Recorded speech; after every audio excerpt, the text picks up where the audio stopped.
Doctor Who Flux Chapter 6 The Vanquishers, the 6th episode of Series 13, is written by Chris Chibnall and starring Jodie Whittaker, Mandip Gill and John Bishop. The end of the Flux season, mainly the Ravagers. I like the fact that the Doctor dodged and ran away with the Ute tagging along, as Swarm and Azure tried to burn her like what they did with Tecteun, while Yaz, Dan and Jericho took cover as Centaurans attacking. The Ute said that if the Doctor takes off her conversation plate, she will force back into the universe, but Swarm and Azure caught up and holds the biodata module fob watch with her memories inside it. Meanwhile, Yaz, Jericho and Dan met Joseph Williamson walking through one of the doors and met Kate Stewart, discovering the TARDIS was there. How did that get you? I presume some of you were with it, and the Doctor in 1967. Meanwhile, Commander Stenk makes a live broadcast offering the three-fingered hand of uneasy alliance to any other race that may listen so they can survive together, except the Rutans. He calls on the Daleks and Cybermen to join them, so the Doctor teleports around where she ended up in tunnels, reuniting with her companions as well as Jericho and Kate Stewart. She's so happy to meet Joseph Williamson, showing that she is a fan. We also have an emotional scene where Carvanista was once a companion of the fugitive Doctor. Craig Ells gives off great performance. And the bit where Centaurans left Commander Shallow alone in the corner shop and eating chocolate, I thought it was so funny.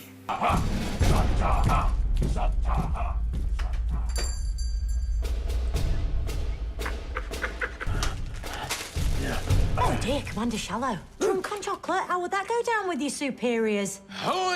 Dan Starkey absolutely nails it. He plays 3 Centaurans in this episode. Shallow, a Centauran commander who loves chocolate. Sen Stark, a Centauran scientific officer.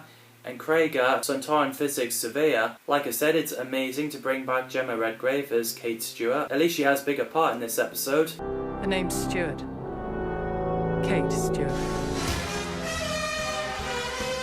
And it's so funny that Shallow, obviously embarrassed when he's seen eating chocolate by the Doctor, Yaz and Dan, he does anything to get more chocolate so he can eat more of them. Chocolate! It's so funny. Meanwhile, Vinda and Diane jump one place into another in the endless landscapes. Jacob Anderson and Nadia Albina are great as Vinda and Diane. I love the bit where Belle finishing off Centauran, she's pretty badass. And Thadia Graham does a great job also. So the Doctor gets taken away by Grand Serpent and Centauran's leaving Carvanista on his own. Grand Serpent interrogates the Doctor as he's looking for Kate Stewart. Turns out the Doctor he captured is just a hologram, so the TARDIS materialised and another Doctor came out. And I think Geordie gives off amazing performance as the 13th Doctor. Like I said, Gray Parkinson is badass as Grand Serpent, he's pretty intimidating. 3 13th Doctors talking to themselves is pretty entertaining. The Doctor decided to drop Joseph Williamson back off to his time as he's an important part of history with the tunnels and everything. Steve Oram is brilliant as Joseph Williamson, like I said. The Doctor arrived in 1967 with Jericho to pick up Claire, and again, Annabelle Scully is great as Claire Brown. I love to see more of the character. The whole thing with tunnels and many doors is pretty interesting. There's great reunion with Dan and Diane together, as well as Belle and Vinda together, and it reveals that Vinda and Belle have got their child on the way. The Doctor sends her other self, Vinda, Belle and Carvanista back onto Lupari fleet. Sadly, the rest of Lupari are gone, leaving Carvanista the last one. On Centauran's ship, Claire escaped, but Jericho sadly didn't, so he gets destroyed by Centaurans. This death scene is such a sad scene. I really do like Jericho. It would have been so amazing if he was the companion as well. Mandip Gill, John Bishop and Kevin McNally are so great together, like I said. And it's pretty cool seeing Cybermen, Daleks and Centaurans teaming up. While some of the Flux begins to make it past the shield, the 2 Doctors took inspiration from Diane's idea to use infinite matter within the passenger form to absorb the Flux remnants to save the universe. Swarm and Azure brought the Doctor from the division craft to the temple of Atropos to sacrifice her to physical manifestation of time, believing it can be released because of the Flux succeeding.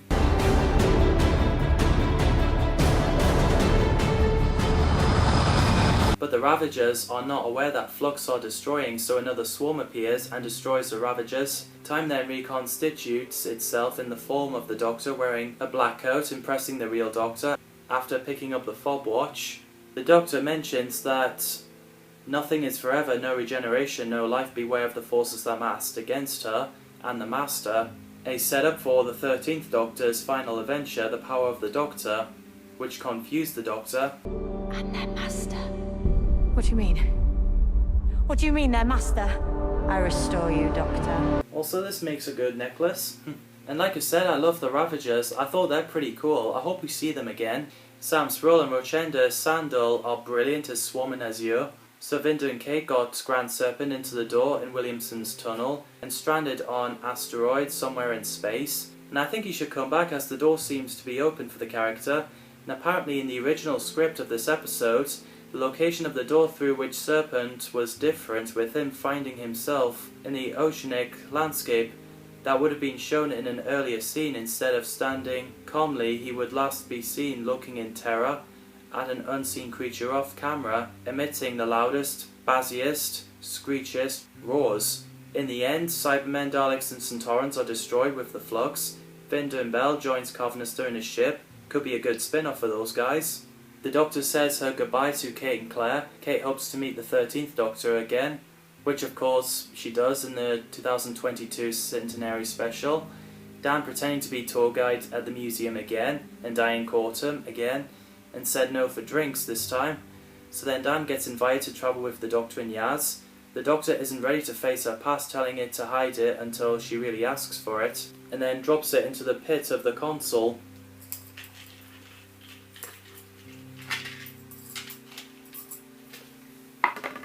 Yeah, please hide that from me, unless I really ask for it.